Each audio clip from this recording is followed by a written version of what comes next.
चलिए बाबू, good evening सब लोगों को। वही हम सोचे कि भैया ये क्वेश्चन तो हम देख रखे हैं और पता चला कि 12 नंबर ही स्लाइड लगी हुई थी। देखिए बाबू, ये क्वेश्चन जो है ना एकदम बेहतरीन क्वेश्चन है। ये आपके एग्जामिनेशन में पूछे गए हैं और ये आपके एग्जामिनेशन को सुशोभित करने वाले प्रश्न हैं। तो ध्यान से देखो, ये कहता है कुछ व्यक्ति एक फुटबॉल के मैदान में खेल रहे होते हैं। तो बात ऐसी है कि कुछ व्यक्ति हैं, वो व्यक्तियों की संख्या कितनी है भैया मुझे नहीं मालूम है, लेकिन वो व्यक्ति क्या कर रहे हैं, तो फुटबॉल के मैदान में खेल रहे हैं। तो बेशक सी बात है, फुटबॉल ही खेल रहे होंगे। अब कहता है केवल 2 विद्यार्थियों ने लाल रंग की टी शर्ट पहनी है। अब देख लो क्या कहता है, मैदान पर कुल कितने खिलाड़ी खेल रहे हैं। तो 2 व्यक्ति ऐसे थे जिन्होंने क्या पहन रखी थी, तो रेड रंग की टी शर्ट पहन रखी थी। फिर कहता है ठीक 3 विद्यार्थियों ने पीले रंग की, यानी 3 विद्यार्थियों ने जो है ना वो येलो यानी पीले रंग की टी शर्ट पहन रखी थी। लाल रंग की टी शर्ट पहना हुआ एक व्यक्ति केसरिया रंग की टी शर्ट पहने हुए एकमात्र व्यक्ति को गेंद देता है, यानी एक व्यक्ति ऐसा है जिसके पास सैफरन रंग है। आगे चलते हैं। सफेद रंग की टी शर्ट पहने हुए व्यक्ति ने केसरिया रंग की टी शर्ट पहने हुए व्यक्ति से गेंद छीन ली, यानी एक व्यक्ति के पास व्हाइट रंग की ड्रेस भी है। और फिर गेंद को हरे रंग की टी शर्ट पहने हुए खिलाड़ी के पास कर दी, यानी एक ग्रीन रंग भी है। आगे कहता है कोई अन्य व्यक्ति इस मैदान में नहीं खेल रहे थे, यानी कुल मिलाकर 3 2 5, 5 2 7 और 7 1 8, यानी टोटल मैदान में 8 लोग ही खेल रहे थे। तो आंसर हमारा ऑप्शन नंबर सी जाएगा, जो सबसे बेस्ट और सबसे परफेक्ट आंसर बन पाएगा। आगे चलें, नेक्स्ट क्वेश्चंस को देखोगे। देखिए बाबू, इस टाइप के जो कोडिंग डिकोडिंग है ना, खास करके ये पहले बैंकिंग सेक्टर में बहुत पूछे जाते थे, लेकिन अचानक से 2018 के एग्जामिनेशन में इस प्रकार के कोडिंग डिकोडिंग के प्रश्न जो हैं वो रेलवे सेक्टर में बहुत अधिक पूछे जाने लगे। तो देख लो क्या कहता है, यदि पहला तत्व एक सिंबल हो और अंतिम तत्व एक डिजिट हो। तो देख लो, तो पहला तत्व तो सिंबल नहीं है, यानी पहला शर्त लागू नहीं होगा। फिर कहता है यदि पहला तत्व एक विषम संख्या हो, बिल्कुल है, और अंतिम तत्व एक सम संख्या हो, वह भी है। तो पहले और अंतिम तत्वों को एई के रूप में कोड करना है। इसका मतलब है कि इसका कोड हम इस प्रकार से करने वाले हैं। तो लास्ट वाले का कोड भी जो है ना वो हम इस प्रकार से करने वाले हैं, यानी दूसरा अप्लाई हो रहा है। तीसरे शर्त को पढ़िए, यदि दूसरे और तीसरे तत्व दोनों पूर्ण वर्ग हो, तो दोनों पूर्ण वर्ग नहीं है, यानी तीसरा अप्लाई नहीं होगा। तो बस उतार लो। इक्वल टू के लिए क्या लिखोगे, तो एफ लिखोगे। लेस देन के लिए क्या लिखोगे, तो पी लिखोगे। टू के लिए आप एक्स लिखोगे और एट दी रेट के लिए आप डी लिखोगे। तो देख लो, तो ऐसी व्यवस्था कहां दिख रही है, एफ के बाद पी नहीं दिख रही है, कैंसिल। एफ के बाद पी, उसके बाद एक्स, उसके बाद डी, उसके बाद ए, यानी option number C. Option number C इसके लिए बहुत परफेक्ट और बेस्ट आंसर है। किन्होंने दिया, चंदन ने दे दिया, रंजन ने आंसर दे दिया। चंदन ने 2 बार आंसर दे दिया, बच्चा एक बार ही काफी है रे। आइए ध्यान से समझिएगा, रैंकिंग सेक्टर का प्रश्न है और बेहद ही खूबसूरत प्रश्न है। कहता है सर एक कक्षा के 65 विद्यार्थी उत्तर दिशा की ओर मुख करके एक पंक्ति में खड़े हैं, यानी टोटल 65 स्टूडेंट हैं जो नॉर्थ की ओर फेस करके एक उत्तर दिशा में यानी नॉर्थ की ओर फेस करके एक रो में खड़े हैं। अमृत पंक्ति के लेफ्ट एंड से 46 प्लेस पे है, जबकि कश्वी पंक्ति के राइट एंड से 14वें स्थान पे है। अब पूछता है सर अमृत और कश्वी के बीच में कितने लोग हैं। तो देख लो बाबू, 46 अमृत ने कैप्चर किया और 14 स्थान इन्होंने कैप्चर किया, यानी 6 4 10 का 0, 4 1 5 1 6, यानी दोनों ने मिलकर 60 स्थान कैप्चर कर लिए और टोटल 65 स्टूडेंट थे। और 65 स्टूडेंट में हमने देखा कि 60 विद्यार्थियों ने स्थान कैप्चर कर रखा है, तो मात्र 5 विद्यार्थी बचे। यही 5 विद्यार्थी जो होंगे वो दोनों के बीच में व्यवस्थित होंगे। तो आंसर हमारा ऑप्शन नंबर ए जाएगा, क्योंकि उसी में 5 दे रखा है। अब इस वाले क्वेश्चंस के लिए आपको कभी भी लाइन खींचने की जरूरत नहीं है। तो अब सर कैसे हम लोग लाइन नहीं खींचेंगे इस क्वेश्चंस के लिए, ये बहुत बड़ी बात होती है। तो देखिए इसके लिए 2 टाइप्स होते हैं, हमेशा माइंड में याद रखोगे। टाइप नंबर 1, यदि आप राइट लेफ्ट को ऐड करोगे तो उसकी वैल्यू टोटल से कम होगी, तो समझना ओवरलैप नहीं हुई है। इस स्थिति में टोटल में से राइट और लेफ्ट को जोड़ करके घटा लेना। और टाइप नंबर 2, जब राइट और लेफ्ट के वैल्यू को आप जोड़ोगे एक साथ तो उसकी वैल्यू टोटल से अधिक हो जाएगी, तो समझ लेना ओवरलैप कर चुकी है। और जब भी राइट लेफ्ट को जोड़ने पर वैल्यू टोटल से अधिक हो जाए तो जितने अधिक हो रहे हैं ना उसमें से 2 की कमी कर लेना, आंसर आएगा। तो ये पहले टाइप का क्वेश्चन था जहां राइट और लेफ्ट के पोजीशन को जोड़ने पर हमारा वैल्यू 60 आया और टोटल नंबर ऑफ स्टूडेंट की वैल्यू 65 थी, यानी टोटल ज्यादा थे तो ओवरलैप नहीं कर सका। तो हमने कहा कि सर टोटल में से हमने राइट प्लस लेफ्ट को माइनस कर लिया और टोटल में से राइट प्लस लेफ्ट को माइनस किया तो एकदम आराम से हमने आंसर निकाल लिया। तो अब से याद रखोगे यही 2 टाइप के ये प्रश्न बनते हैं, या तो राइट लेफ्ट जोड़ने पर टोटल से अधिक होगा या तो राइट लेफ्ट जोड़ने पर टोटल से कम होगा। टोटल से कम रहा तो टोटल में से राइट प्लस लेफ्ट को घटा लेना और टोटल से अधिक रहा तो जितना अधिक है उसमें से 2 घटा लेना, आपके आंसर आ जाएंगे। चलिए नेक्स्ट वन देखेंगे। अच्छा देखो 12 घंटे वाली घड़ी है और दर्पण प्रतिबिंब में 3:55 का समय हो रहा है। तो याद रखोगे हमेशा रियल से इमेज टाइम जाना हो या इमेज से रियल टाइम जाना हो, मैं क्या कह रहा हूं, रियल से इमेज टाइम जाना हो या इमेज से रियल टाइम जाना हो, दोनों स्थिति में छोटी सी बात याद रखोगे, खास करके मिरर इमेज में मिनट को 60 पूरा करने हैं। अगर मिनट नहीं चले हैं तो घंटे को 12 और मिनट चले हैं तो घंटे को 11 पूरा करने हैं। तो मिनट को 60 पूरा करने के लिए 5 मिनट चाहिए, ऑलरेडी मिनट चले तो घंटे को 11 पूरा करने के लिए 8 चाहिए, यानी कि रियल समय क्या बज रहा होगा, तो 8:05 बज रहा होगा। देख लो बाबू ये इनइक्वालिटी के प्रश्न है, ठीक है, और इनइक्वालिटी के प्रश्न में कहे जा रहे हैं कि u जो है ना सर वो ग्रेटर है s से, और यहाँ पे कुछ मिसप्रिंट आ चुका है, देख लो यहाँ वाले सेक्टर में मिसप्रिंट आ चुका है। अब जब तक यहाँ वाला सेक्टर फाइंड आउट नहीं होगा हम लोग इस क्वेश्चन को सॉल्व कर नहीं सकते हैं, क्योंकि यहाँ अगर हम ग्रेटर की साइन डालते हैं तो सिचुएशन अलग हो जाएंगे, लेसर की साइन डालते हैं तो सिचुएशन अलग होंगे, ग्रेटर इक्वल की साइन डालते हैं तो सिचुएशन अलग होंगे। यानी जब तक यहाँ का प्रॉपर साइन हम लोग को नहीं मिल जाता है, ये फ्रंट मिस्टेक हो गया है, ठीक है। टाइपिंग वालों ने बिल्कुल सही काम किया होगा, लेकिन पीडीएफ बनाते समय ये फ्रंट जो है ना वो अचानक से मिस हो गया, जो ना हमें पता चल सका ना उन लोगों को पता चल सका। तो इस क्वेश्चन को आप राउंड कर लो, ध्यान से देखिएगा। क्योंकि मूवी आर जिसके प्रचार पर केवल 1.3 करोड़ खर्च किए गए हैं, उसकी तुलना में मूवी एक्स के प्रचार पर 3.6 करोड़ खर्च किए गए हैं, इसलिए मूवी एक्स निश्चित रूप से बॉक्स ऑफिस पर अधिक कमाई करेगी। यानी यहां मूवी का कंपैरिजन कैसे किया जा रहा है कि कौन सी मूवी हिट करेगी, कौन सी मूवी ज्यादा हिट करेगी, उसका जायजा इस बात पे लिया जा रहा है कि उसके एडवर्टाइजमेंट पे मूवी वालों ने कितने खर्च किए हैं।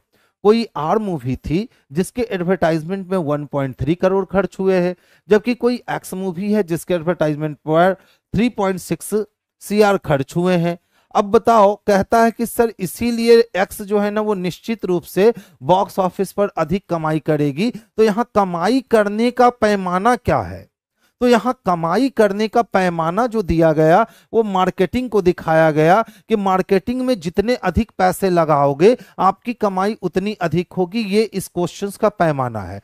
अब देख लो प्रश्न क्या कहते, धारणा क्या कहती है, वह फिल्म जिसके प्रसार पर 1 करोड़ से कम खर्च किया जाता है वो बॉक्स ऑफिस पर अच्छा प्रदर्शन नहीं कर सकती है। मेरे भाई निगेटिव सोच रहे हैं, और जब भी निगेटिव विचारधारा लेंगे वहां अजम्पशन सीधा का सीधा गलत हो जाएगा। दूसरा देखिए, मूवी एक्स मूवी आर से अधिक पुरस्कार जीत सकेगी। यहां बॉक्स ऑफिस पे कमाई करने की बात हो रही है और यहां अजम्पशन हम पुरस्कार जीतने की कर रहे हैं, तो 2 नंबर भी गलत हो गया। यानी ना तो 1 अनुसरण किया जा सकता है और ना तो 2 अनुसरण किया जा सकता है, ठीक है।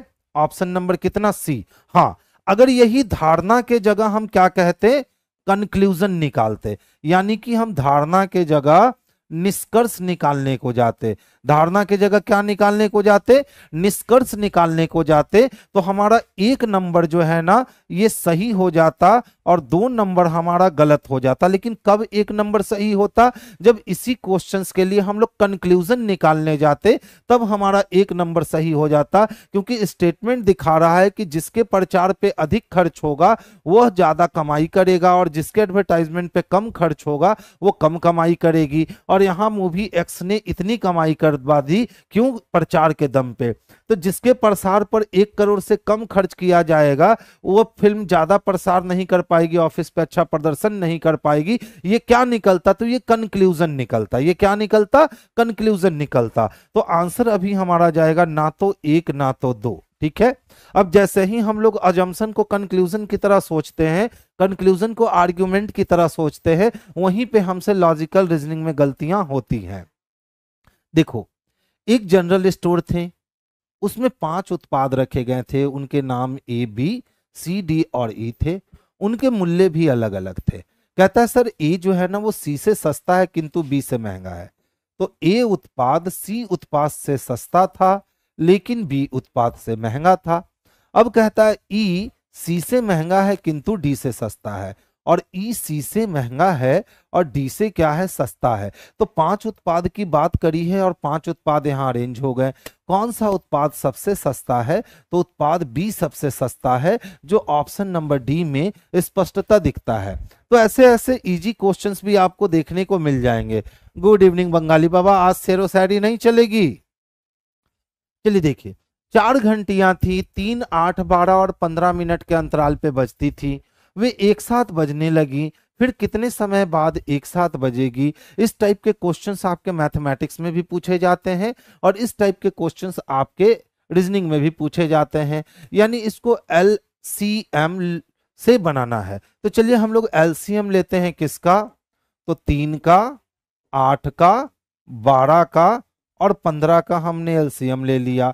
तो सबसे पहले देखो, सबसे पहले 2 से काटोगे तो 3 हो जाएंगे, 4 हो जाएंगे, 6 हो जाएंगे और फिर कितने हो जाएंगे, तो 15 के 15 रह गए। अच्छा देखो, अगर फिर से हमने 2 से काटा तो 3 हो गए, 2 दूना 4 हो गए, 2 तिया 6 हो गए और ये 15 हो गए। अब तो ये भैया 3 से कटने वाला है, तो 1 हो गया, 2 रह गया, 1 हो गया और 5। तो 5 दूना 10 तिया 30, 30 दूना 60 और 60 दूना 120। 120 मिनट के बाद दोबारा ये घंटियां बजेगी। 120 मिनट का तात्पर्य हुआ कि 2 आवर के बाद ये घंटियां बजेंगी। तो ऑप्शन नंबर बी इसके लिए सबसे पर्याप्त आंसर है। गुड इवनिंग बाबू। न्यू रीजनिंग सेशन प्रैक्टिस 4 कब से आ रहा है गुरुजी? मंडे से आएगा बाबू। ठीक है, न्यू वाली सेशन जो है ना ऑनलाइन, वो मंडे से आ जाएगी। अच्छा देखो तो क्या किए गए हैं, 10 6 16 नहीं, 25 पचे 25, 5 चको 20। देख लो एकदम झुंझुन्ना वाला क्वेश्चन है।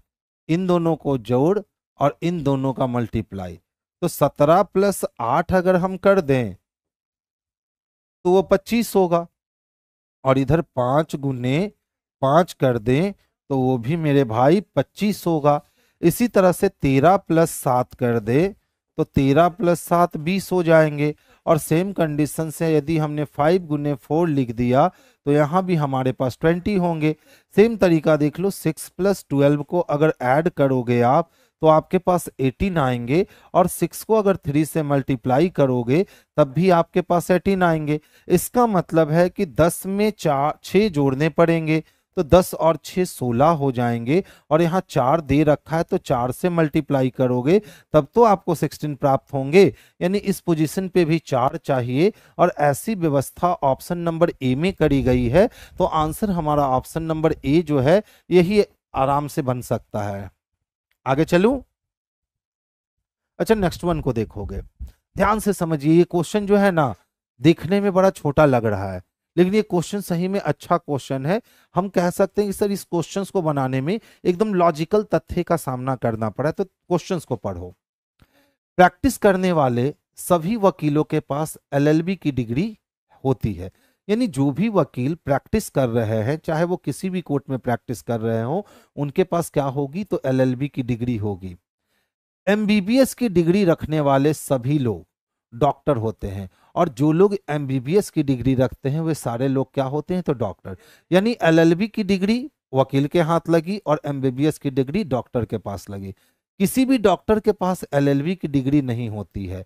अब तीन स्टेटमेंट आपको दे दिए गए, तो किस विकल्प को तार्किक आधार पर सही माना जा सकता है?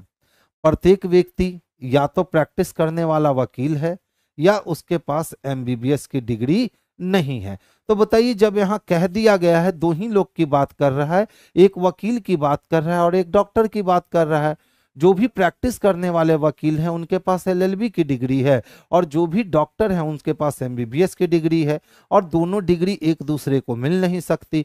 तो प्रत्येक व्यक्ति कहता है या तो प्रैक्टिस करने वाला वकील है या तो उसके पास एमबीबीएस की डिग्री नहीं है। तो एमबीबीएस की डिग्री तो है, तो ये गलत हो गया। दूसरा नंबर देखोगे, प्रत्येक व्यक्ति या तो प्रैक्टिस करने वाला वकील नहीं है, जबकि प्रैक्टिस करने वाला वकील है या उसके पास एमबीबीएस की डिग्री नहीं है, तो यह भी गलत हो गया। चर्चा तो दो ही लोग की हो रही है।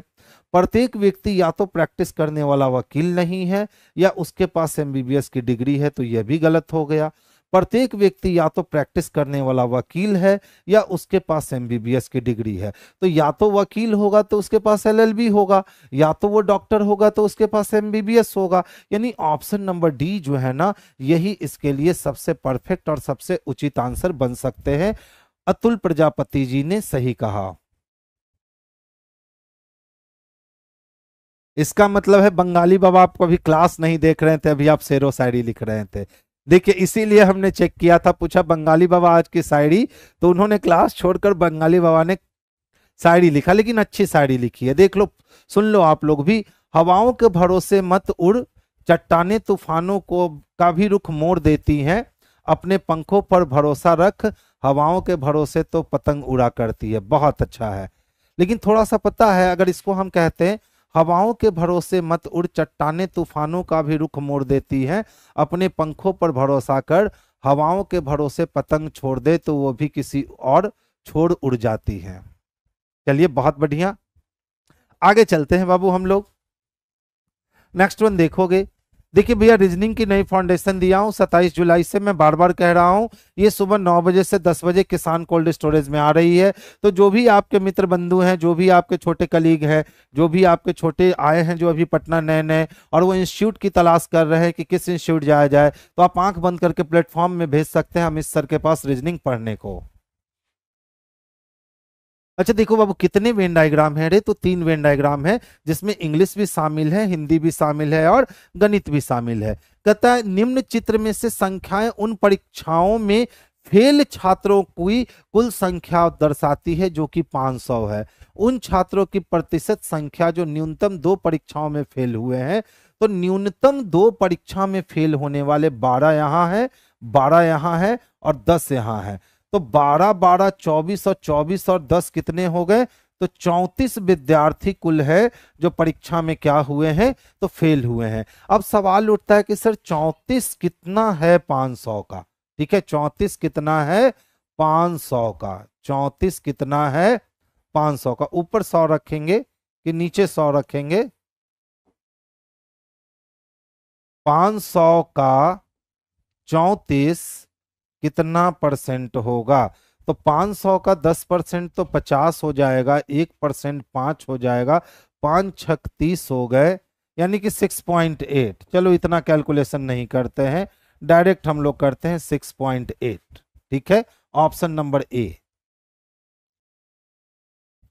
चलो लो भाई, आप ले लो हमसे 30 सेकंड, लेकिन आप जो है ना, इस क्वेश्चंस को हमें सॉल्व करके दिखाओ कि इसके आंसर 0, 125, 100, 144 में से कौन से आंसर हैं जो पर्याप्त रूप से जा सकते हैं। उसने यातों की बात करी थी बच्चा, उसने कही थी कि जितने भी लोग हैं ना, उसमें से या तो लोग एलएलबी की, या तो लोग प्रैक्टिस कर रहे हैं, या तो लोग डॉक्टर एमबीबीएस की डिग्री रखे हैं। तो जितने लोग वहाँ ये वकील थे वो लोग क्या कर रहे होंगे, प्रैक्टिस कर रहे होंगे, क्योंकि उनके पास एलएलबी की डिग्री थी। और जितने लोग आपके पास डॉक्टर थे उनके पास एमबीबीएस की डिग्री थी। तो अगर या नहीं लगी होती ना बच्चा तो सही नहीं होता, वो गलत हो जाता, लेकिन वहां या लगे थे। देखिए आंसर आने शुरू हो गए 100। बहुत बढ़िया। देख बाबू क्या किया ना कि 5 में से 5 को माइनस किया जी तो 0 हो गए, और 0 का स्क्वायर चढ़ा लिया तो फिर से 0 हो गए। इसी तरह से 11 में से 3 को माइनस कर दिए गए तो 8 बच गए, और 8 का स्क्वायर करने पर हमें पता चला सर 64 मिल गए। इसी तरह से अगर मैं 12 में से 2 को माइनस करता हूं तो मुझे 10 मिल जाएंगे, और 10 का स्क्वायर करने पर मेरे भाई 100 हो जाएगा, जो ऑप्शन नंबर सी में स्पष्टता देखने को मिल रहा है। तो आंसर हम लोग ऑप्शन नंबर सी को करेंगे। इसमें लो 20 सेकंड। अगर 20 सेकंड में आपने काउंट कर लिया तो सही है, आपकी ट्रायंगल काउंटिंग अच्छी है। ठीक है, 20 सेकंड ऑनली। जल्दी से इसको तोड़ दो, इसमें कितने ट्रायंगल हैं। ट्रायंगल में याद क्या रखना है, किसको पहले काउंट करना है किसको बाद में काउंट करना है, ये इल्म होना चाहिए। किसको ग्रुप में काउंट करे और किसको टुकड़े टुकड़े में काउंट करे, ये आना चाहिए। अगर हमने ये सीख लिया तो हम लोग ट्रायंगल काउंटिंग को इजीली हैंडल कर सकते हैं। देखिए आंसर क्या आ रहे हैं, 16 ट्रायंगल, शायद 22। देखिए बंगाली बाबा ने सबसे पहले कहा कि सर जी शायद 22 होंगे, शायद नहीं रे बच्चा। सोमेन कुमार जी ने कहा सर आंसर इसके तो सी होने चाहिए, यानी इसमें मात्र 16 ही ट्रायंगल होने चाहिए। देखो बाबू ट्रायंगल काउंट करना जो है ना एकदम झुनझुना बजाने की तरह आसान होता है। देख लो अगर इस वाले फिगर की बात करोगे तो ये एक ट्रायंगल कितने टुकड़े में बटा है जी, तो 1 2 3 4 में बटे, तो 4 3 7 2 9 9 1 10 ट्रायंगल यहां से मिल गए। अच्छा अगर हम यहां से बात करें तो यहां से कितने ट्रायंगल मिलने वाले हैं, तो यहां से 3 मिलने वाले हैं सर। तो यहां से 10 और 3 13 हो गए। 13 के बाद देख लो ये वाले ट्रायंगल की बात करें तो ये 14 नंबर का हो जाएगा, और इस पूरे की बात करें तो ये 15 नंबर के हो जाएंगे। इसी तरह से यहाँ इस ट्रायंगल की बात करें तो ये 16 नंबर का हो गया, और इस पूरे को अगर हम मिला देंगे तो ये 17 नंबर के ट्रायंगल हो गए। 17 के बाद आगे हम चलते हैं। देख लो यहां से लोगे तो आपको 3 ट्रायंगल मिलेंगे क्या, बोलो मिल जाएंगे ना। तो 17 के बाद 17 और 3 20 हो गए। 20 के बाद देखो आपने अभी तक इस वाले को काउंट नहीं कर रखा है, तो यहां से ये बड़ी वाली ट्रायंगल को पकड़ोगे तो ये एक ट्रायंगल हुआ यानी कि 21 नंबर के, और एक यहां से ये बड़ी वाली ट्रायंगल पकड़ोगे तो ये 22 नंबर के। यानी सही में इसमें कितने ट्रायंगल है, तो सही में इसमें टोटल 22 ट्रायंगल है, यानी ऑप्शन नंबर डी। ठीक है, आगे चलूं। ध्यान से समझिएगा, अभी तक तो इस टाइप के क्वेश्चंस को आपने ब्लड रिलेशन में देखा होगा कि हैश के पहले आ गए तो मम्मी, एट द रेट के पहले आ गए तो पापा। लेकिन इस क्वेश्चंस को अब क्या करने लगा है कि डायरेक्शन में देने लगा है। ठीक है, अब इसको लोग कह रहे हैं कि सर ये कोडेड डायरेक्शन है। क्या कहने लगे हैं सर, कोडेड डायरेक्शन है। और जिस तरह से ब्लड रिलेशन बनाना इजी होता है ना, उसी तरह से इसको भी बनाना इजी होता है। ध्यान से समझिएगा कि मैं इस क्वेश्चंस को कैसे ऐसे ही ध्वस्त करता हूं। तो देखिए क्या है हमारे पास, तो P%Q और प्लस R और माइनस S है, यही है ना।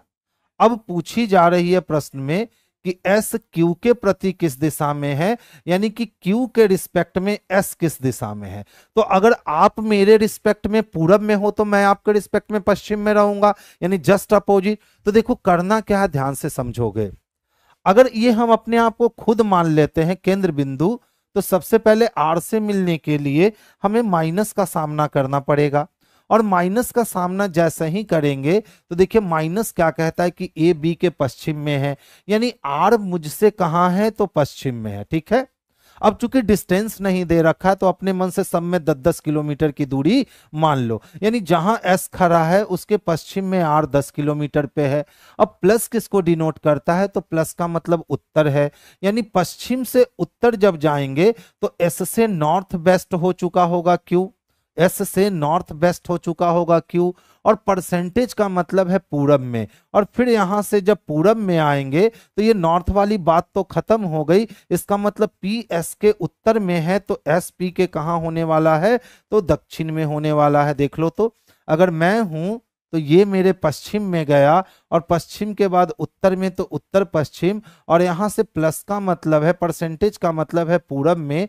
तो जैसे ही अब मैं पूरब में आऊंगा तो उत्तर से पूरब आऊंगा तो डायरेक्ट सामने खड़ा हो जाऊंगा जी।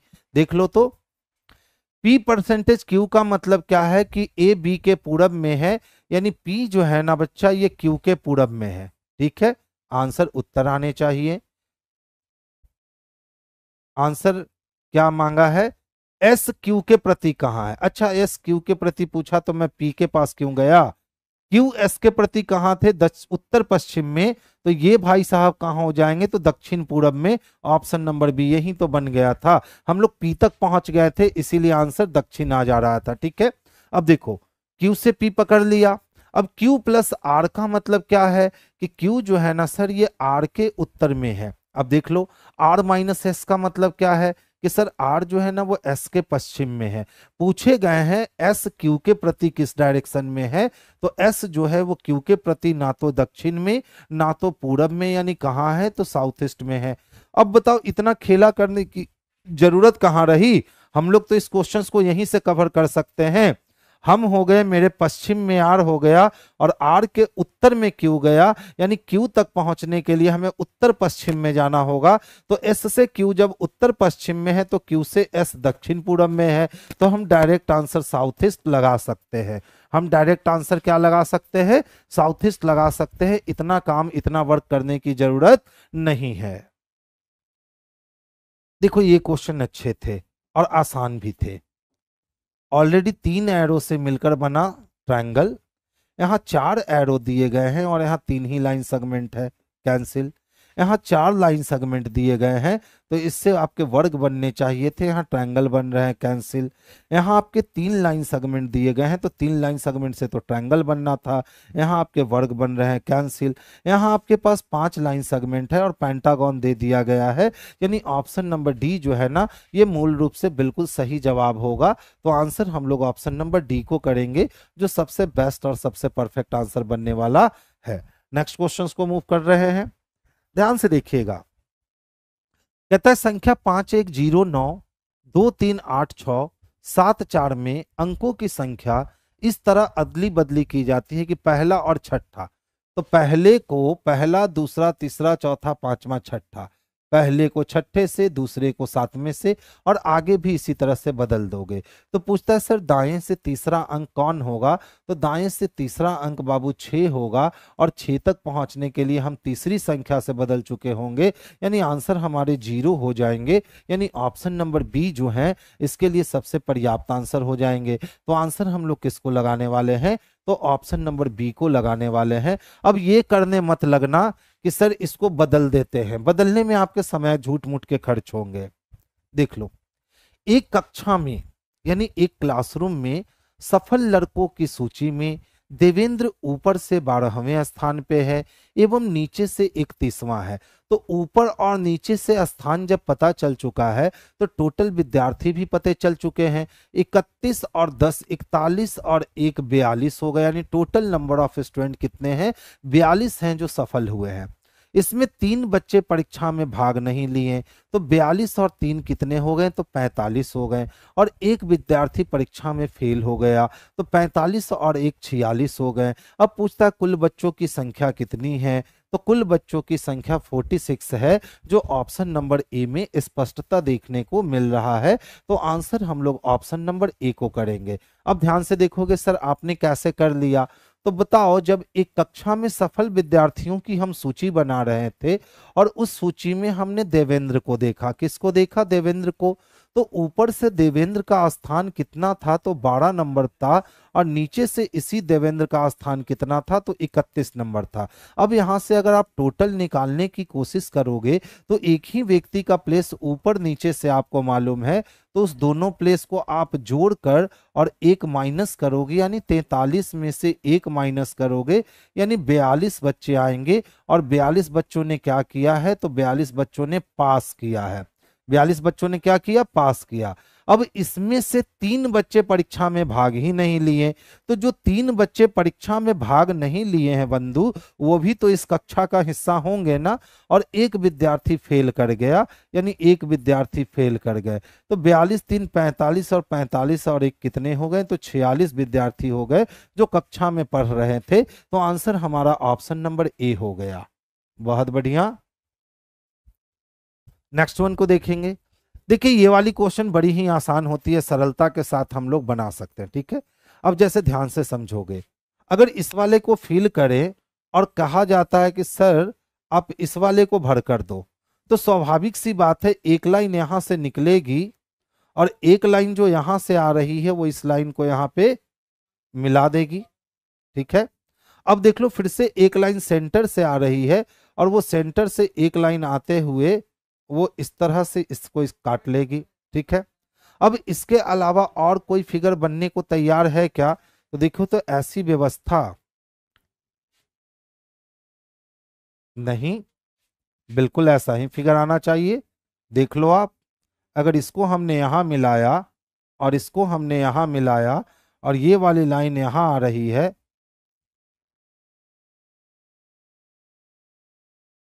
दिख रहा है क्या, यानी बिल्कुल इसी तरह की फिगर बननी चाहिए। इसका मतलब है कि यहाँ एक लाइन और मिस करी गई है, यहाँ पे एक लाइन होनी चाहिए थी जो क्वेश्चंस वाले हिस्से में मिस करी गई है। अगर क्वेश्चंस वाले हिस्से में हम एक लाइन और यहाँ पे ऐड करते हैं, एक लाइन और यहाँ ऐड करते हैं, तब ये वाला हिस्सा जा करके आगे जुटेगा और इसमें आएगा। तो हम लोग यहाँ से काटेंगे इसको, तब ये आकृति मेरी ऐसी बननी चाहिए, ठीक है, जो कि ऑप्शन नंबर ए में ही दिख रही है। तो देखिए इस लाइन के मिस होने के कारण ये लाइन मिस है, यहाँ ये लाइन क्या है, मिस हो चुका है, जिसके कारण आपके क्वेश्चन जो है ना वो अच्छे से नहीं दिख रहे थे। तो आंसर हमारे पास क्या आएगा, तो ए आएगा कि डी आएगा, नहीं बाबू डी आएगा। आंसर क्या आएगा, डी आएगा। ये वाली फिगर बन जाएगी, देख लो किस में बन रही है, तो ऑप्शन नंबर डी में बन रही है। तो वो एक लाइन मिस है, आप उसको मेंशन कर लोगे, ठीक है। नेक्स्ट वन देखोगे। अच्छा ये क्वेश्चन अच्छी है, आप इसको बनाओ तो मैं आपको 30 सेकंड देता हूं, जो मोर देन इनफ है इस क्वेश्चंस को सॉल्व करने के लिए। आजकल आप लोग कोडिंग डिकोडिंग में बहुत ज्यादा गलतियां करने लगे हो, ठीक है। कोशिश करो इसको बनाने की।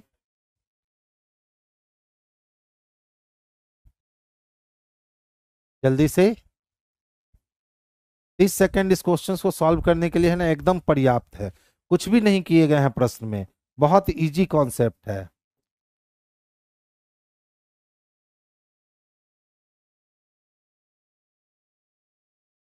ऑप्शन नंबर ए आया।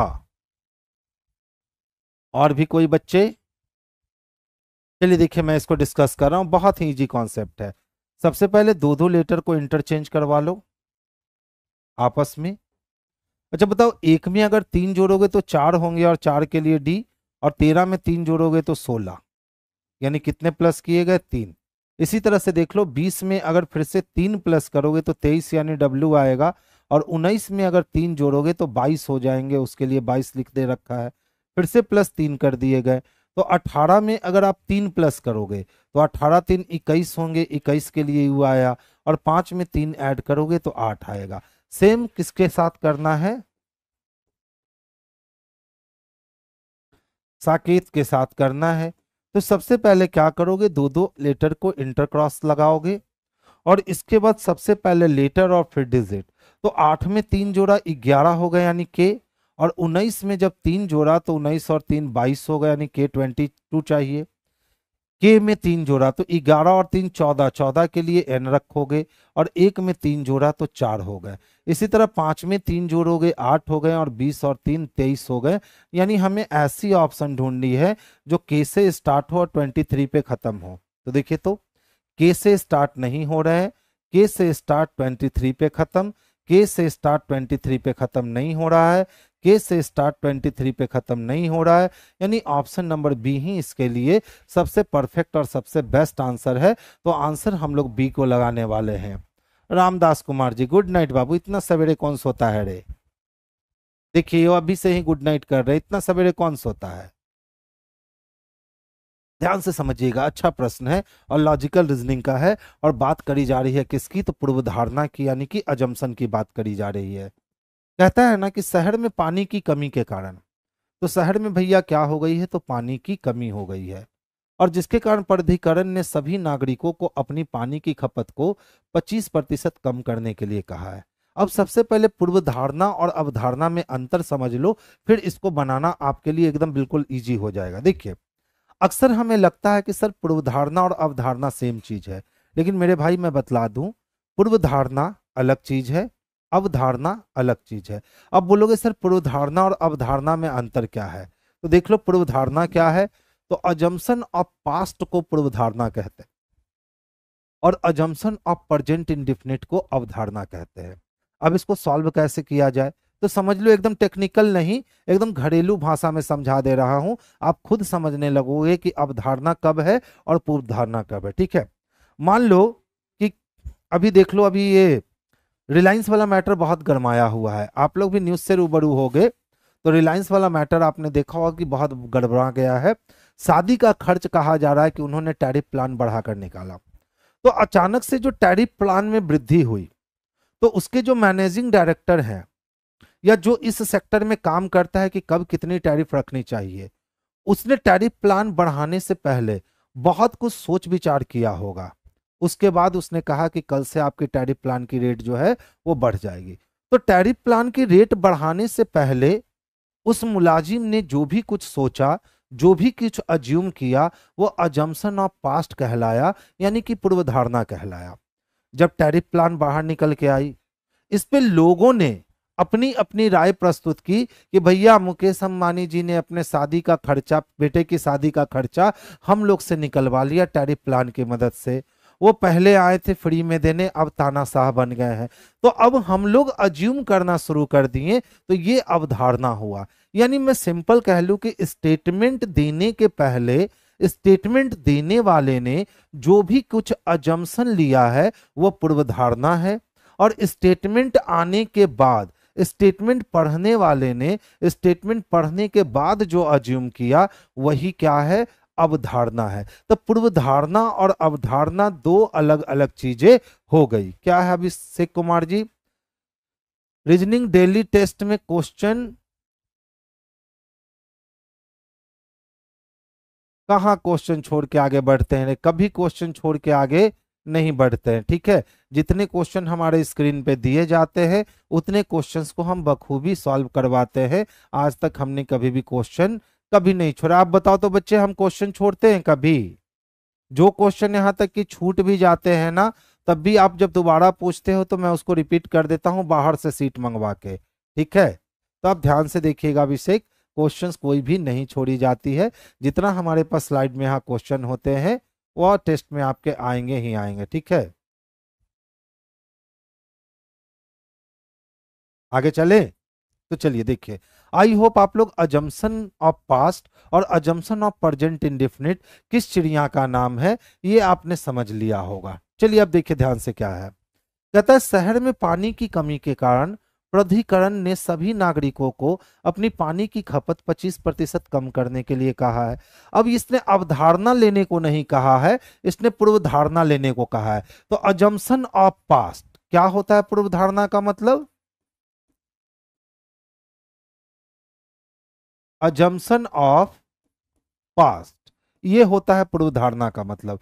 यानी कि जिस बंदे ने ये स्टेटमेंट दिया, जिस बंदे ने ये स्टेटमेंट दिया कि सर आप पानी की खपत 25% कम कर दो क्योंकि पानी की कमी हो रही है, उसने क्या सोच करके ये कहा होगा, उसने क्या सोच करके ये कहा होगा, बस यही हम लोगों को सोचना है।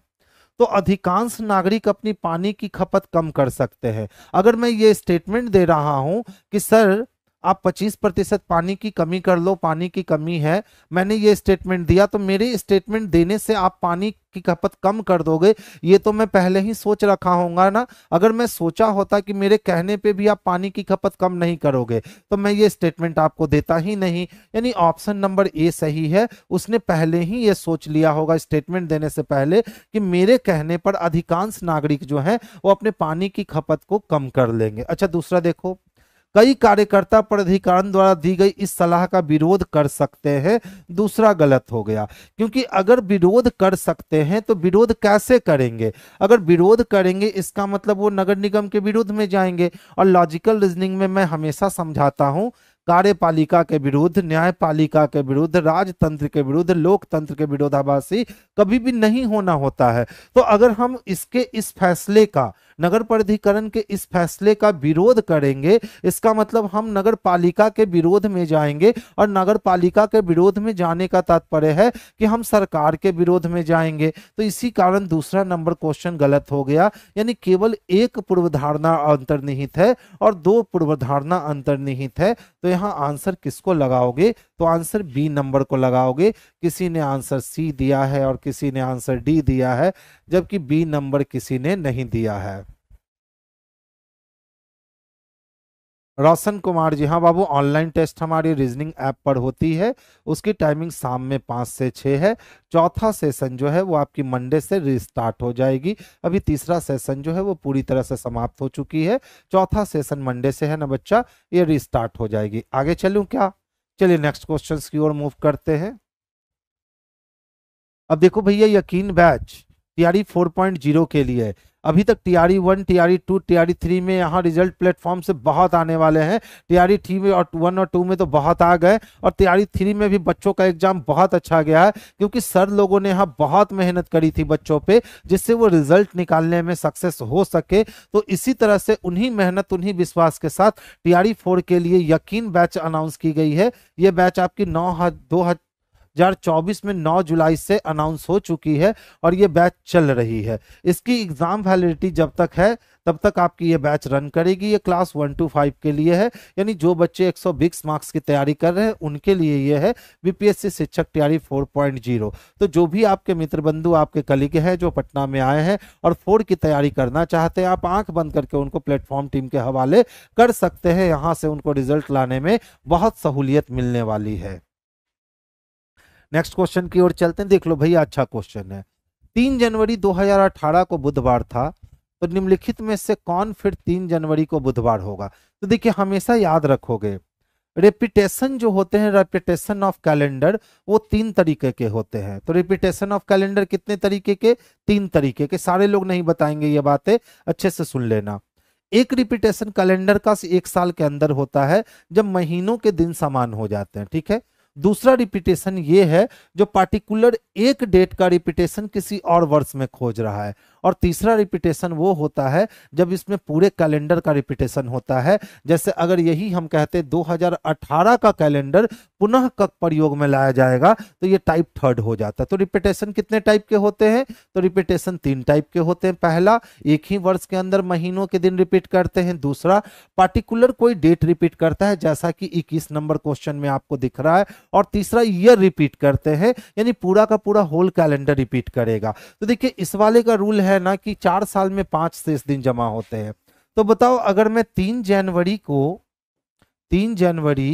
और 2018 को हूं, जिस दिन को कह रहा है कि भैया वेडनेसडे है, तो प्रत्येक 4 साल में 5 शेष दिन मिलेंगे। और जब इन शेष दिनों की संख्या 7 या 7 के गुणज पर आएगी, तो सेम डे को सेम डेट रिपीट कर जाएंगे। तो सबसे पहले हमने इसमें 4 साल जोड़ दिए, तो हम कहां पहुंच गए?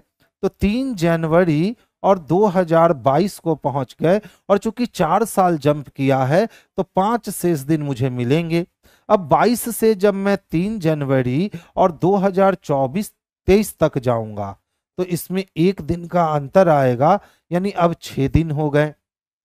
और फिर जब मैं 3 जनवरी और 2024 को जाऊंगा, तो 2024 तो लीप ईयर है, लेकिन मैं 3 जनवरी को ही रुक गया हूं, तो 29 फरवरी का इफेक्ट नहीं पड़ेगा, यानी यहाँ एक दिन के ही अंतर आएंगे और 5 और 2 7 दिन पूरे हो जाएंगे। और जब भी 7 या 7 का गुणज पूरा हो जाए तो वो सेम डे को सेम डेट रिपीट हो जाते हैं, यानी 2024 में जो है ना ये फिर से 3 जनवरी 2018 को बुधवार आएगा। अब बहुत सारे बच्चे क्या करते हैं ना कि इस वाले क्वेश्चंस पे ये वाली ट्रिक लगा देते हैं कि सर 2018 में 11 साल जोड़ दो तो 8 1 9 1 2 और 2029 हो गया, और जो ये जोड़ दोगे ना वो गलत हो जाओगे, जो ये जोड़ दोगे वो गलत हो जाओगे, क्योंकि ये तब कर सकते हो क्यों कि ये तब कर सकते हो जब होल कैलेंडर का रिपीटेशन मांगता। अगर पूछता कि सर 2018 का कैलेंडर कब रिपीट करेगा, तब हम कहते कि सर 2018 लीप ईयर +2 है, 11 साल जोड़ देने पर 2029 आएंगे, यानी 2029 में रिपीट करेगा। लेकिन ये कब होता, जब वो कहता 2018 का कैलेंडर पुनः कब रिपीट होगा। लेकिन यहाँ प्रश्न क्या पूछी जा रही है, 3 जनवरी 2018 को बुधवार था, तो पुनः 3 जनवरी 2018 कब 2000 में आएगा आपका ये कौन सा दिन, तो बुधवार का दिन। तो आई होप आप तीनों रिपीटेशन को अच्छे से समझ चुके हो। नेक्स्ट क्वेश्चंस की ओर मूव करते हैं और 22 नंबर क्वेश्चन देखते हैं। अचानक से देखिए 18 वाले एग्जामिनेशन में इस टाइप के क्वेश्चन आकर के बच्चों को चौंका दिया।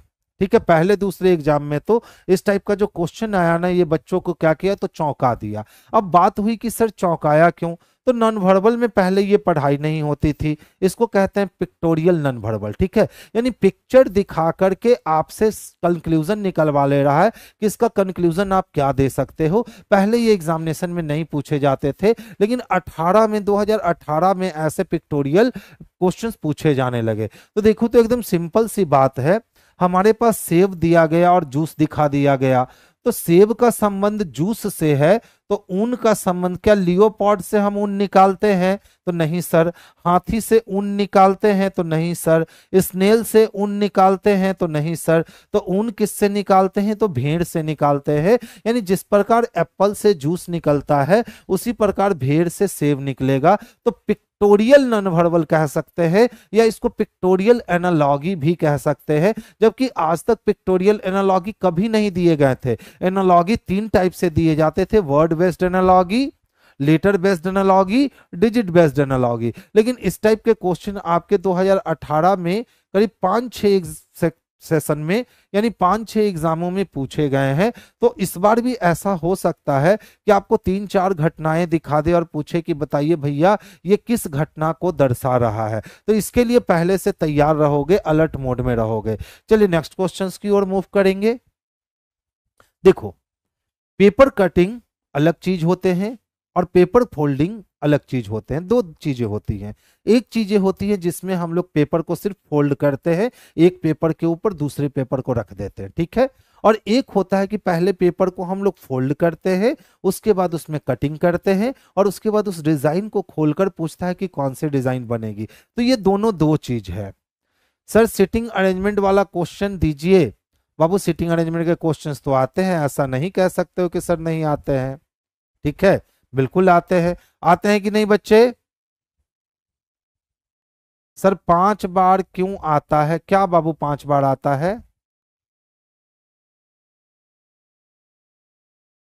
ये मुझे समझाइएगा थोड़ा, 5 बार क्यों आता है? मैं समझ नहीं पाया अक्षय जी आपकी बात को।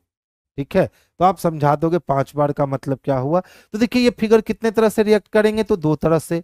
पहला क्या होगा, तो सर पेपर को फोल्ड करना है, बस इतना ही काम करना है। और दूसरा क्या होगा, सर पेपर को फोल्ड करके काटना है और उसके बाद वो खुलेगा तो कैसा डिजाइन दिखेगा वो बताना है। यानी एक होता है पेपर फोल्डिंग और एक होता है पेपर फोल्डिंग एंड कटिंग।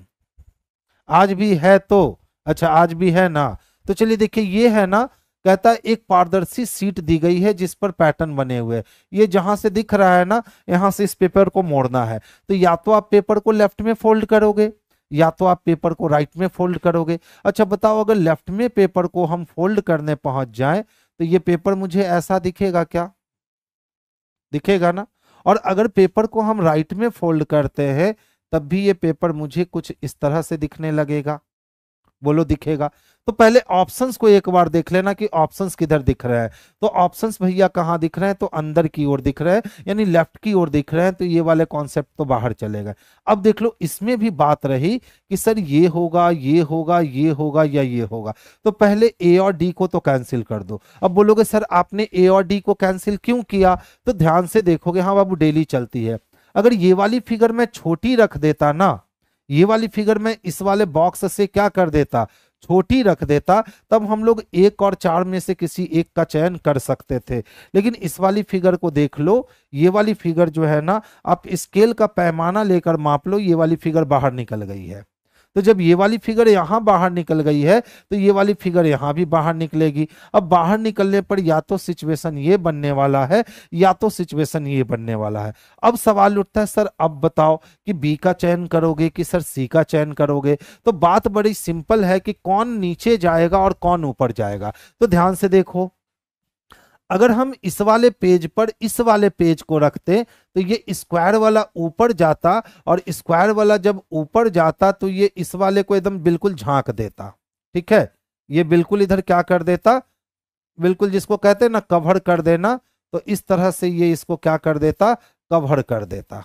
ठीक है, क्योंकि हमने इधर इसको रखा है। लेकिन आज हमने इधर इसको नहीं रखा है, अब हम इस वाले को कहां ले जा रहे हैं, उधर ले जा रहे हैं। तो जब इस वाले को हम इधर लेकर के आएंगे, तो ये वाली फिगर जो हमारी है ना, ये वाली फिगर हमारी यहां से इस तरह से रिएक्ट करने वाली है। और जब ये वाली फिगर यहां से रिएक्ट करने वाली है, तो ऊपर वाली फिगर दिखनी चाहिए बाहर की ओर, और ये वाली फिगर जानी चाहिए अंदर की ओर। तो देखो, तो इसमें देखोगे तो ये वाली फिगर ऊपर की ओर दिख रही है ना, बोलो दिख रही है। अब इसमें देखने जाओगे तो ये बाहर वाली फिगर आई तो है, लेकिन अंदर वाले लाइन को छुपा दी है। जबकि यहाँ पे बिल्कुल साफ दिख रहा है कि भैया ये लाइन को छुपा नहीं पाएगा, ये ऐसा फिगर बना तो लेगा। जबकि देख लो ऊपर ये वाले अंदर वाले फिगर को क्या कर रखा है, छुपा दे रखा है। तो क्या अंदर वाला फिगर छुपेगा कि नहीं छुपेगा, तो हाँ सर अंदर वाला फिगर छुपेगा, क्योंकि ये वाली पेज तो नीचे चली जाएगी, ये वाली पेज ऊपर आएगी। तो यहाँ हमारा बी नंबर कैंसिल हो जाएगा और हमारा सी नंबर परफेक्ट आंसर हो जाएगा। यानी देख लो आप लोगों ने कितनी गलतियां करी हैं। सब लोगों ने एक लाइन से बी नंबर डाल दिया है। अरे छुटुआ कैसे, अच्छा एक बंदे ने, जद्या शंकर कुमार ने कहा सर सी होगा। बहुत बढ़िया बाबू, कैसे बी हो सकता है बताओ। जब ये वाली फिगर यहाँ पे आएगी, ये वाली फिगर यहाँ आएगी, तो ये फिगर खाली है या भरी हुई है नहीं पता चल रहा है। मान लो ये वाली पूरी फिगर जो है ना वो भरी हुई है, और इसके ऊपर हम इसको रखते हैं। जैसे समझो ये वाली हाथ है, और इस हाथ के ऊपर अगर हम इस हाथ को रख दें, तो अंदर वाला हाथ तो छिप जाएगा ना मेरे भाई। और यहाँ देखो अंदर वाला हाथ दिख रहा है, यहाँ अंदर वाला हाथ क्या हुआ है, छुपा हुआ है। तो आंसर किसको लगाएंगे, तो आंसर ऑप्शन नंबर सी को लगाएंगे। किसको लगाएंगे, ऑप्शन नंबर सी को लगाएंगे। हाँ, अगर ये कह देता कि ये सिर्फ पैटर्न जो है वो इनविजिबल पैटर्न है, यानी सिर्फ लाइन सेगमेंट से मिलकर बना है, तब हम लोग बी नंबर को लगा सकते थे। क्योंकि जब लाइन सेगमेंट से मिलकर बनेगा तो वो उसको छुपा ही नहीं पाएगा पूरा, जैसा कि इसमें छुपा दिया गया है। ठीक है, ये क्वेश्चन तो आसानी से बनने वाले क्वेश्चन है। इस क्वेश्चन में हाँ बाबू ट्रांसपेरेंट होगा तो बी होगा, लेकिन वहां कहीं नहीं कहा गया है कि ट्रांसपेरेंट है। देख लो यहाँ कलर का खेल है। ठीक है, ध्यान से देखोगे, बड़ा कर रहा हूं, आप बताना ट्रांसपेरेंट है कि नहीं है। देखो, जो कह रहे थे कि सर लाइन से छोटी है, तो क्या लाइन से छोटी दिख रही है क्या, ध्यान से देख लो। सबसे पहले तो देखोगे तो लाइन से बाहर निकल गई, लाइन से बाहर निकल गई। छोटी होने का मतलब था कि इस वाले को ऐसे होना पड़ता, तब हम कहते सर लाइन से छोटी है, तब तो बी और डी की बात ही नहीं होती। ठीक है, अगर ट्रांसपेरेंट है तो फिर आंसर बी जाएगा, लेकिन ट्रांसपेरेंट यहां मुझे दिख नहीं रहा है, तो इसीलिए हमने आंसर किसको लगाया, तो सी को लगाया। अच्छा ध्यान से देखो, तो क्यू के ए है, यहां भी के ए है, तो के ए के पहले क्यू रख सकते हैं। तो Q K A D P दिख रहे हैं, Q K A D, P के बाद आर, तो पी के बाद आर दिखता है, तो पी के बाद आर रख लो। ठीक है, अच्छा Q K A D P R, Q K A D P R, Q K A D P R, Q K ADPR। बाहर क्या निकल के आए जी? तो KPQRDAP, ये चीजें बाहर निकल करके आती हैं। तो देख लो किस पे है, तो KPQ चाहिए खत्म, KPQRDAP चाहिए। ऑप्शन नंबर बी में स्पष्टता देखने को मिल रहा है, तो आंसर हमारे लिए ऑप्शन नंबर क्या चला गया? तो बी चला गया। ठीक है, देखो तो पारदर्शी बोला था क्या यहां? इसी वाली क्वेश्चन पे थे ना हम लोग? देखो तो कहीं भी पारदर्शी बोला है क्या? अच्छा, पारदर्शी बोल रखा है। ओहो,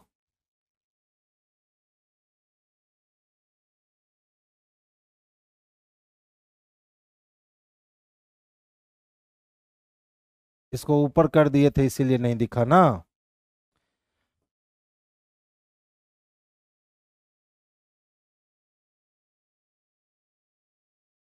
देख बाबू, यहाँ बोल दिया गया है पारदर्शी सीट को बिंदु पे की रेखा पे मोड़ा जाता है। तो जब पारदर्शी सीट है तो तय है कि ऑप्शन नंबर क्या जाएगा? तो बी जाएगा। बहुत बढ़िया।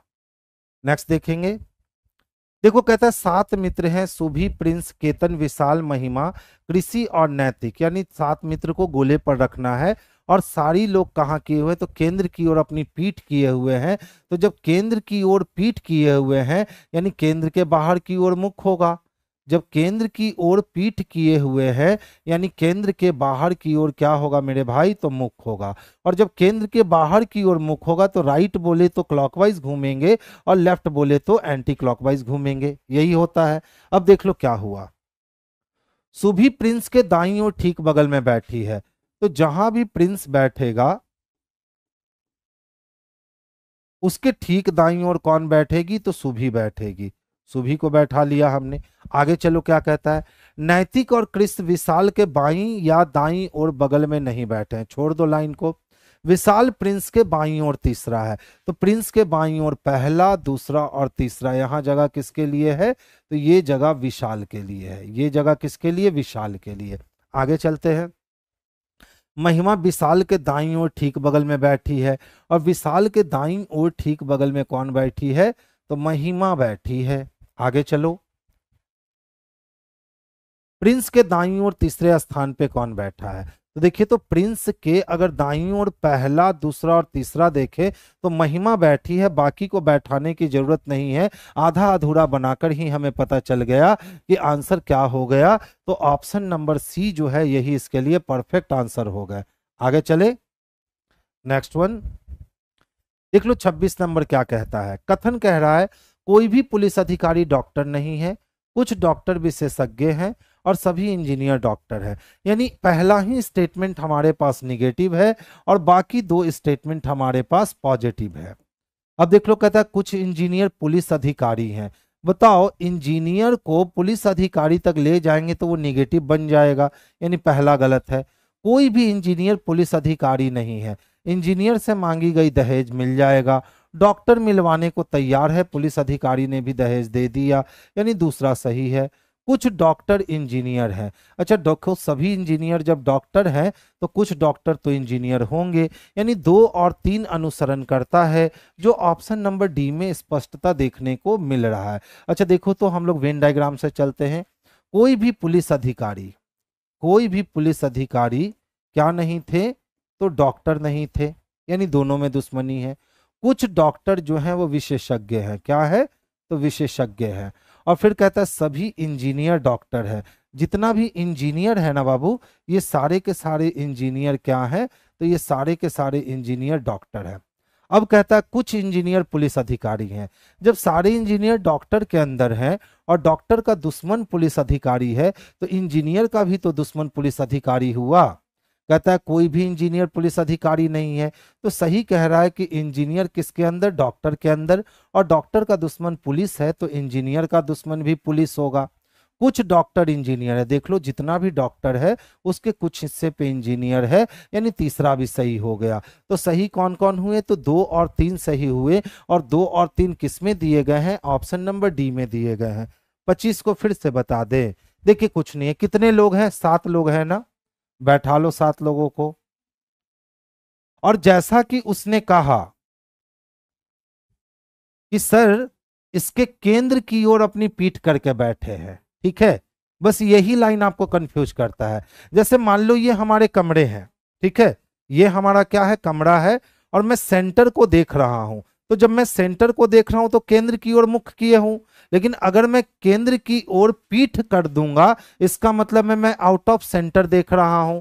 जब केंद्र की ओर पीठ कर दूंगा इसका मतलब है कि मैं आउट ऑफ सेंटर देख रहा हूं। तो आउट ऑफ सेंटर जब मैं देखने लगा इसका मतलब है अब मेरा राइट जो है वो क्लॉकवाइज घूमने लगेगा और मेरा लेफ्ट जो है वो एंटी क्लॉकवाइज घूमने लगेगा। अब देख लो पहला डाटा क्या कहता है। पहले डाटा ने कहा कि सुभी जो है ना सर वो प्रिंस के दाईं ओर ठीक बगल में बैठी है। तो जहां भी बाबू आप प्रिंस को बैठाओगे प्रिंस तो बाहर देखेगा, और केंद्र के बाहर की ओर देखने का मतलब दायां क्लॉकवाइज चलेगा। तो उसके तुरंत दाएं में कौन बैठी है, तो सुभी बैठी है। हो गया। अब कहता है नैतिक और क्रिस विशाल के बाईं या दाईं ओर ठीक बगल में नहीं बैठे हैं। तो किसके विशाल के, तो जहां भी विशाल बैठेगा उसके दाएं और बाईं ओर कौन नहीं बैठा है, तो नैतिक और क्रिस जो है ये दाएं और बाईं ओर नहीं बैठ सकता है। आगे चलो।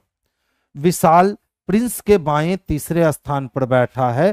तो जब प्रिंस बाहर की ओर देख रहा है तो इसका बायां क्लॉकवाइज जाएगा। तो पहला, दूसरा और तीसरा ये वाली पोजीशन किसके लिए हो गई, तो विशाल के लिए हो गई। अभी भी हम लोग ये वाली लाइन को नेगलेक्ट करके चल रहे हैं। अब कहता है महिमा विशाल के दाईं ओर ठीक बगल में बैठी है। ओ हो, महिमा कहाँ बैठी है, तो विशाल के दाईं ओर ठीक बगल में बैठी है। तो महिमा विशाल के दाईं ओर बगल में बैठ गई। अब बताओ नैतिक और क्रिस विशाल के दाएं बाएं बैठ नहीं सकता है, तो अब नैतिक और क्रिस कहाँ बैठ पाएगा, तो नैतिक और क्रिस जो है ना वो यहाँ पे बैठ पाएगा। अब इकलौता नाम कौन सा बच गया है जी, तो केतन बच गया है। तो यहाँ केतन आ जाएगा। अब बताओ क्या पूछ रहा था, प्रिंस के दाईं ओर तीसरा, तो प्रिंस के दाईं ओर पहला, दूसरा और तीसरा केतन हो जाएगा। कौन हो जाएगा, केतन हो जाएगा। Thank you. यहाँ पे एक ही में लगाए थे ना कि बाहर की ओर है, और यहाँ पे जाकर विशाल को भूल गए कि बाहर की ओर जाना है, तो विशाल को यहाँ अंदर सोच करके दाया कर दिए थे। क्योंकि 99% सीटिंग कैसे बनती है कि सर अंदर की ओर है, सर अंदर की ओर है। ठीक है, तो आज की सभा हम लोग यहीं क्या करते हैं, बर्खास्त करते हैं। फिर हमारी कल मुलाकात होगी, और कल भी हम लोग 25 से 26 क्वेश्चन ही थे। कल कोशिश रहेगी कि 30 क्वेश्चन दूं और 30 क्वेश्चन का डिस्कशन करूं। हाँ बाबू, क्लास खत्म हो गई, अब क्या रिक्वेस्ट है कहिए। देख लिया अक्षय। बंगाली बाबा क्या रिक्वेस्ट है आपका जी, बताइए। अच्छा, क्वेश्चन अच्छे अच्छे जा रहे हैं ना, ये बताओ सारे लोग, जितने लोग अभी बने हुए हो, क्वेश्चन अच्छे अच्छे जा रहे हैं, आपको सीखने में मजा आ रहा है या क्वेश्चंस का लेवल और बढ़ाऊं। खुश रहिए अतुल जी, जल्दी से कमेंट करके बतलाओ क्वेश्चंस के लेवल ठीक जा रहे हैं, डाउन करना है या और अप करना है। आज क्लास क्यों बंद था, वहां कैंपस में थोड़ी सी क्लास में बंद हो गई। ये जो अभी जांच पड़ताल चल रहे हैं ना, सारे जो सरकार हैं, ये सरकार चाह रही है कि आप सारे नॉर्म्स को फॉलो कर रहे हो कि नहीं कर रहे हो, इसकी जांच पड़ताल चल रही थी, जिसके लिए जो है ना वो आज भर कोचिंग बंद रखी गई। आज सर लोग की मीटिंग अच्छे से हुई है, और बिल्कुल वो सर लोगों को आश्वासन दे दिया गया है कि यदि आप सब चीज़ अच्छा रखे हुए हो तो आप कोचिंग को चला सकते हो। तो आई होप कल से सारी कक्षाएं जो है आपकी खुल जाएगी। अभिषेक कुमार यादव जी, शादी वाला कॉन्सेप्ट एक बार बता दीजिए ना सर जी। बाबू, शादी वाला कॉन्सेप्ट 10 मिनट में बताना संभव है रे, उसके लिए 3 से 4 दिन की क्लास लगती है बच्चा। अब 10 मिनट में शादी वाले कॉन्सेप्ट को बताना बड़ा मुश्किल होता है। यानी आई होप मैं समझूं कि क्वेश्चन अच्छे अच्छे जा रहे हैं और आप लोग को आनंद आ रहा है। चलिए, बहुत बढ़िया। तो बस कंटिन्यू अपने आप को यहाँ बनाए रखिए यूट्यूब पे। हम लोग जितना फायदा दे सकते हैं यहाँ से आपको देंगे, और सिलेक्शन तक बिल्कुल कोशिश रहेगी हमारी कि आपके साथ हम इसी रफ्तार में चलते रहें, जिससे कि आप एग्जामिनेशन निकाल सको। आरआरबी जेई का रीजनिंग का लेवल क्या रहेगा। देखिए बाबू, रीजनिंग का लेवल तो सब में एक ही समान, लगभग थोड़ा सा 19 थोड़ा सा 20 होता है। ठीक है। लेकिन मैं हमेशा से कहता हूं कि मेरा गेस क्वेश्चन बनाइए, लेकिन आप लोग हो कि कहते हो सर नहीं प्रीवियस पेपर लाओ, तो मैंने प्रीवियस पेपर देना स्टार्ट किया। जबकि आप शुरुआत के देखोगे, पहला और दूसरे दिन का क्वेश्चन देखोगे, जो मैंने खुद गेस करके क्वेश्चन डाला था, उस क्वेश्चन में बहुत दम थे। ठीक है, और लेवल अप करके दें। अभिषेक, सैटरडे वाली जो क्लास लेता हूं ना, इस सैटरडे से जो क्लास सैटरडे वाली चलती है मेरी 2 से 2.5 घंटे की, वन डे वन टॉपिक, इस सैटरडे से कोशिश करूंगा उस क्लास को लाइव लाने की। ठीक है, तो आप वहां से भी प्रॉफिट हमसे ले सकते हो, जहां से बन पड़े मैं आपको प्रॉफिट देने की कोशिश करूंगा। तो चलिए आज की सभा हम लोग यहीं बर्खास्त करते हैं। आप लोगों की राय जानकर अच्छी लगी कि सर अच्छे क्वेश्चन जा रहे हैं, लेकिन मुझे मन लगेगा तब जब मैं अपना गेस्ट क्वेश्चन भी दूंगा, उसमें ज़्यादा अच्छा लगता है। क्योंकि उसमें क्या होता है ना कि आप विद्यार्थियों की स्ट्रेंथ कितनी कैपेसिटी है, ये उस क्वेश्चन से बाहर निकल के आती है। और जिनको हमने पढ़ा दिया वो तो प्रीवियस पेपर को झुनझुन्ना की तरह चबा ही जाओगे, मुझे ये यकीन है। ठीक है, तो चलिए कुछ दिन और वेट कर लीजिए, पहले प्रीवियस पेपर को हम लोग खत्म कर देते हैं। उसके बाद एग्जाम का जो लास्ट समय आएगा ना, उसमें 10 दिन कंटिन्यू गेस क्वेश्चन कर करके, रोज 100-150 क्वेश्चन कर करके, वो लास्ट का 10 दिन जो है वो मैं आपको करवा दूंगा। वहां से हो जाएंगे, काफी हो जाएंगे उतने। ठीक है, तो अभी तो पार्टी शुरू हुई है, अभी बीच में आने दीजिए, अंत होने दीजिए, मजा आएगा अभी। और बिल्कुल बिल्कुल बिल्कुल। चलिए, तो आज की सभा हम लोग यहीं बर्खास्त करते हैं। कल फिर से 7:30 बजे हमारी और आपकी यहीं मुलाकात होगी। चलिए, आज की सभा यहीं बर्खास्त होती है।